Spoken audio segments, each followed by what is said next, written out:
to my series on patching the PolyKrell. As promised in the earlier videos, we're going to take a look now at how it is that I go about adding more voices, adding polyphony to one of these complex patches.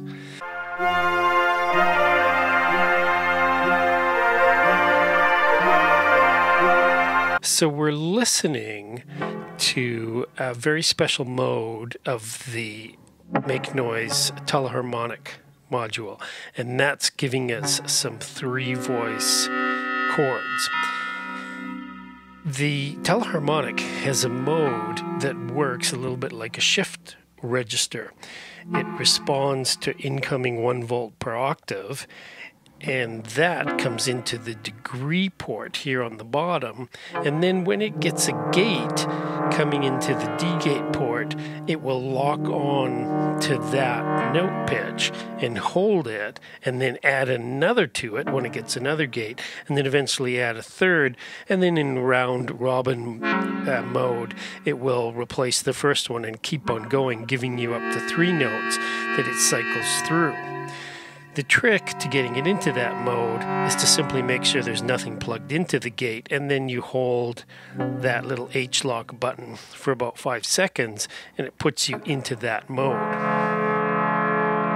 I have 2 of these teleharmonic modules and we're going to listen to both of them in a minute, but first I wanted to give you a sense of how I've got it patched.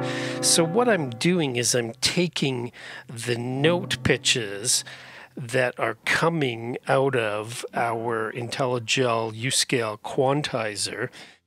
I'm bringing those notes in to our telharmonic, and then the gate signal that triggers and holds those notes is coming from off screen here. But essentially what I'm doing is I'm using channel 3 of my quadrax, and I'm taking the end of fall output into a little dope for trigger modifier off screen, and that takes the single long gate that comes out of the quadrax external gate output, and it turns it into 2 little triggers, and I'm using those 2 little triggers to trigger into my gate here.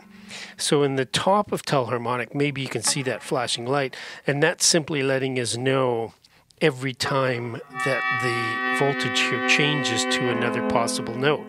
So then this gate coming in will grab one of those notes and add it to our chord. That's what we're hearing in the background.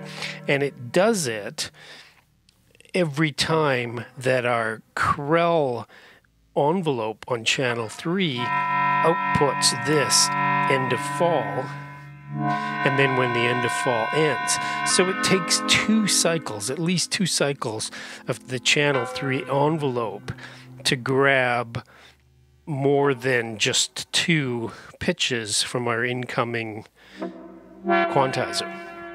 So it might take a couple of cycles for it to fill up. It's also possible that it'll grab the same note twice if it just happens to line up that way. So sometimes we might hear a single note, sometimes we'll hear 2 frequencies, but most often we're going to hear 3 different frequencies. An important thing to understand with this kind of harmony, and this is very purposeful, is that because I'm sampling the output of the U-Scale, which right now I've got programmed to play an Aeolian mode in C, and it's going up and down following our triangle function generator from the double Andori from our previous videos, it can pick any 3 notes that just happen to line up with when the gate comes in. So it's not necessarily playing triads as we think of them. It's not necessarily going to play, a C note, an E flat note, and a G note. It could be playing any 3 notes.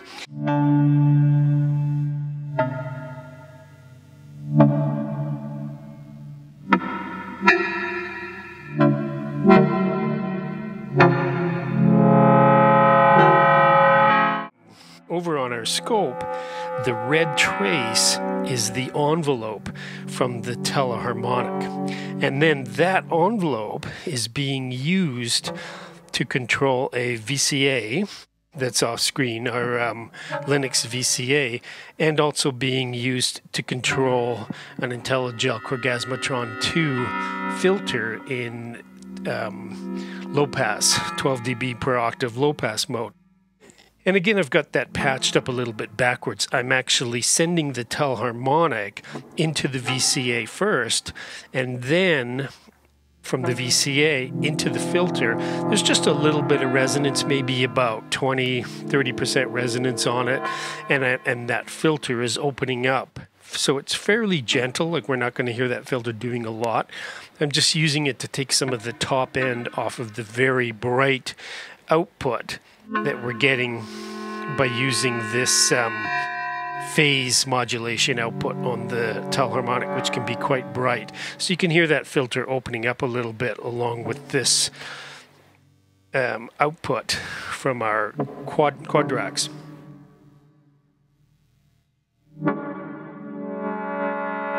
Now my second telharmonic is set up on channel 2, and we can see it's the green trace in our scope.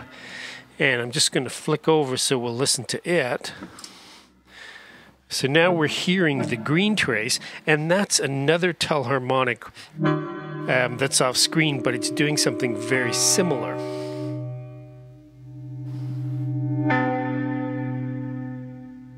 So now we're looking at the second telharmonic, which is set up in a very similar way as I set up the first one. In this case now I'm using the harmonics output for a similar but different kind of a timbre, and I'm using the same patching method and the same mode in order to be able to generate chords. So I've got it in its shift register mode.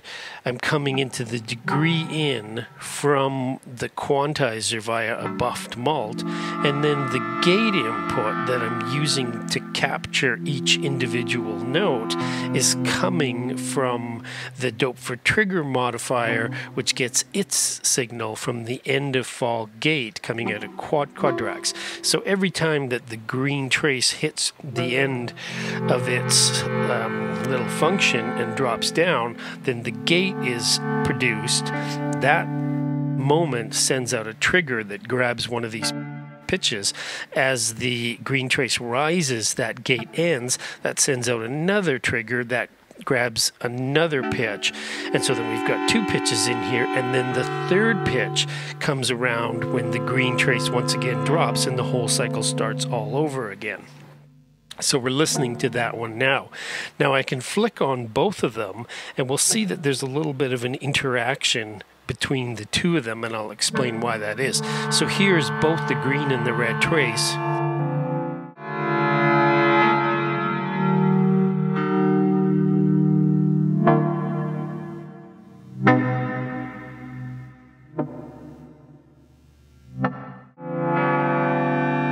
Please take some time to join my Patreon. It helps me to make some more music and some more videos, and we'll see you next time.